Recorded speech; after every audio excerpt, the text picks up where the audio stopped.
مدن أحمد عبد الكارية أحمد قربور ورنتي مدن دير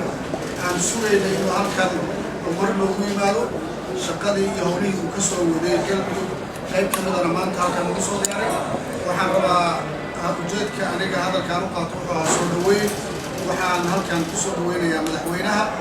annagoo halkan u wada joognaa soo wada gudbinayna salaan soo dhaweyn mudan madaxweyne ku soo dhaweyn golaha alkhasare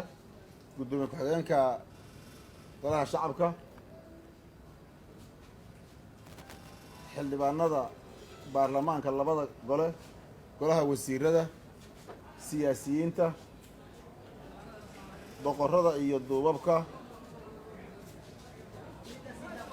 dhalinyarada gabdhaha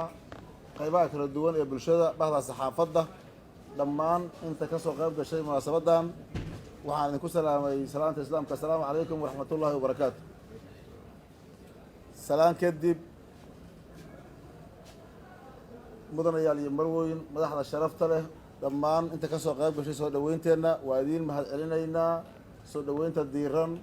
walaalnimada iyo sharafta badan nagu soo dhaweyseen muddada noo taagnaydeen qoraxda aad iyo aad baan idinkaga mahad celinaynaa muddo dheer kadib mudanayaal maantaan kusoo laabtay muqdisho idinkoo og howlaha iyo shaqooyinka aan ku maqnayn muddada dheer oo ka jirtay ama aan ka wadnay galmudug iyo guud ahaan soomaaliya sharaf bay noo tahay inaan maanta idiin nimaadno annagoo nabada isu soo laabanno safarkan halkaan aan ku imidno waa safar shaqo oo ka mid ah shaqooyinkii iyo howlihii aan wadnay qayb ka mid a waan iswaraysanaynaa talooyin badan oo loo baahan yahay ayaan ka tashan doonaa wakti baan isla qaadanaynaa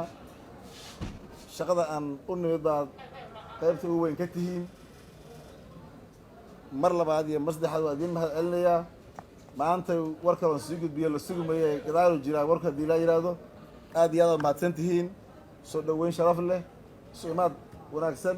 wada tashi habboon asalaamu calaykum waraxmatullahi wabarakaatu